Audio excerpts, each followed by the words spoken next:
솔직히 약간 이런 거 생각하잖아요.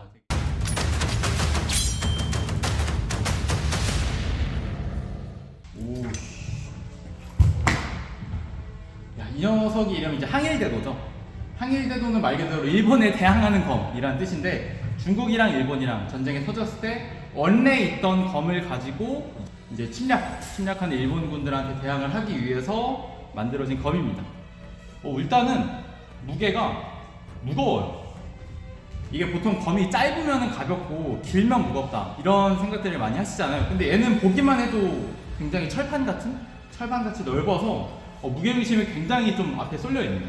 이거는 진짜 약간 도끼 같은 느낌이 살짝 들고, 오씨, 이걸로 상대방의 머리를 치면은 진짜 반으로 갈라지지 않을까 생각이 듭니다. 이 전쟁 당시에 철모를 썼잖아요. 우리가 아니죠. 난 아닌데? 난 중국인도 아니고 일본인도 아닌데? 아무튼 그 일본 분들이 철모를 썼잖아요. 근데 이거 진짜 이걸로 머리 맞으면은 철모째로 쪼갤 수 있겠다? 찌그러질 수 있겠다? 그런 생각이 듭니다. 굉장히 무거워요. 진짜 무게중심이 굉장히 앞으로 쏠려 있습니다. 이거를 그럼 가볍게 일단 휘둘러 보도록 합시다.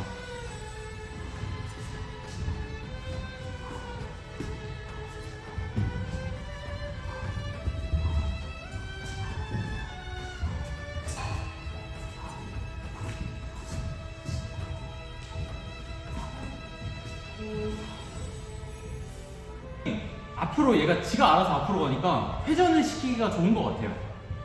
회전을 시키기가 좋고, 역시 살상력이 좀 뛰어나다는 느낌? 무게중심이 안으로 가 있고 검이 얇으면은 배는 힘이 없어요. 내가 무게중심이 앞으로 쏠려 있어서 이 중력과 내 힘으로 상대방을 베야 되는데, 얘는 진짜 살상력이 높게 설계가 되었다는 걸 우리가 알 수 있습니다. 근데 역시 검 자체가 좀 짧다 보니까 가까이 접근하면서 사용하는 방식으로 써야 되지 않을까, 그렇게 생각을 해봅니다. 아마 이 검을 쓰는 무술의 이름이 신유도법이었죠. 제가 신유도법에 대한 전문가는 아니지만은 아마 신유도법을 봐도 멀리 도망가면서 싸워라 이런 말은 거의 안 했을 것 같고요. 웬만하면 상대방한테 접근하면서 싸우게 하지 않았을까, 그런 생각이 듭니다. 그럼 이걸 가지고 한번 상대방과 직접 검을 한번 부딪혀 볼게요. 우리가 검도 같은 경우에 보면은 기민하게 그리고 정교하게 사용을 하잖아요.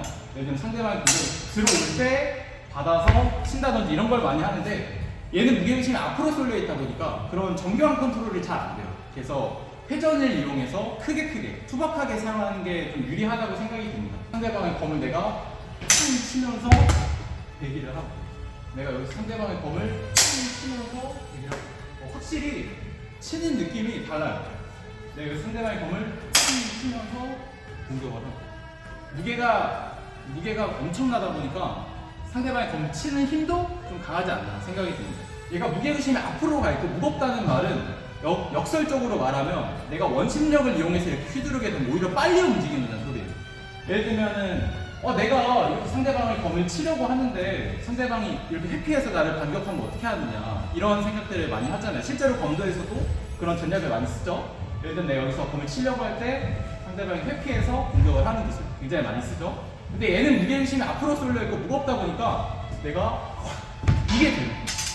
내가 여기서 이런 식으로 빠르게 회전시키는 게 가능하다. 그래서 이 회전력을 이용해서 상대방을 공격하는 거를 좀 많이 쓰지 않았을까 생각을 합니다. 그래서 내가 여기서 회전, 내가 여기서 회전하고 내가 여기서 회전하고 이런 식으로 많이 썼을 거라고 추정을 하고요. 실제 신유도법은 좀 어떤가요? 실제 신유도법은 확실히 원심력을 이용해서 이제 돌리면서 하는 게 있고, 또 이제 척개검 장군이 쓴 그 기록에 따르면 이 압도적인 공격을 계속적으로 진행해서 상대가 기세를 못 살리고 계속 정신을 못 차리게 공격을 해라, 이렇게 써 있습니다. 지금 딱 상상이 돼요. 신유도법을 어떤 식으로 썼을지. 약간 이런 식으로 쓰지 않았을까?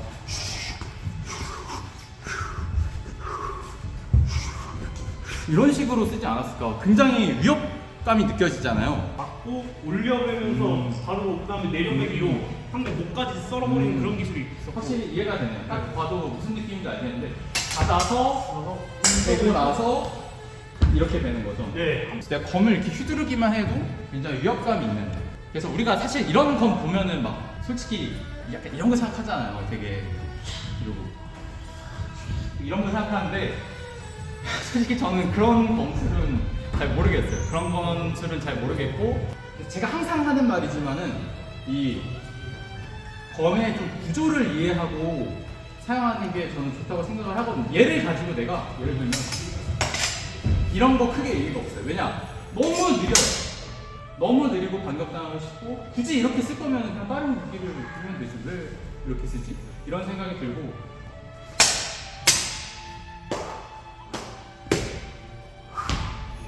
특별한 무기를 가지고 시연하시는 분들을 보면은 뭐 물론 다 그런 건 아니지만은 좀 아쉬움을 느끼는 경우가 이제 시연하시는 분들을 보면 둘 중에 하나예요. 검도식으로 하거나 아니면은 정말 이걸 가지고 스파링을 한 번이라도 해본 건가 싶을 정도로 좀 의아하게 하시는 분들이 좀 많더라고요. 제일 혼나했던 거는 이거 들고 막 아. 이런 식으로 돌면서 막 여기서 그냥 상대방이 앞에 있는데 막 네, 막 그러면서 그냥 쏘버리는 되지.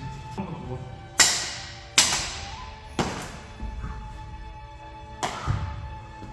근데 제가 이렇게 말로만 하고 직접 안 보여드리면 또 그렇잖아요. 그래서 이걸 가지고 진짜 약속 대련이 아니고 실제 스파링을 한번 해보도록 하겠습니다. 물론 이렇게 보호구를 쓰고 할 겁니다.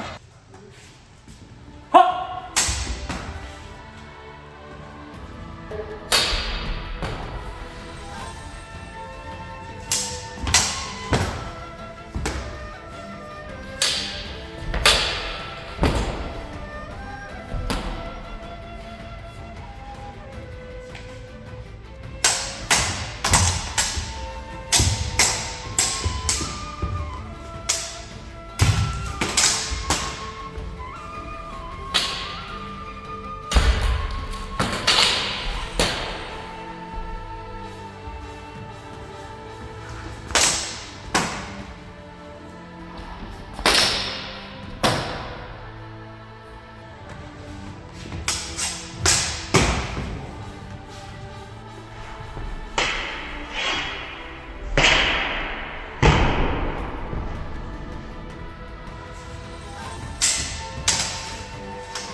와, 확실히 이게 무게중심이 좀 앞으로 썰려 있으니까 상대방이 검이 방어를 해도 방어가 확실하지 않으면은 그 방어를 뚫고 머리가 공격이 들어가는 게 확실히 느껴져서 진짜 제가 예상한 것처럼 전쟁터에서 확실히 좀 실전성이 있고 살상력이 있다?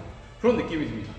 상대방이 방어를 해도 원래 방어를 좀 확실하게 해서 공격을 비껴나가게 하거나 아니면 확실하게 방어를 해야 되는데 약간 방어가 애매하다 하면은 이거를 그냥 뚫고 넘어가는 거야, 이런 식으로. 맞아본 느낌 같아요. 죽는 줄 알았어 진짜. 아니 힘조절 하시는데도 칼이 나를 죽이러 와.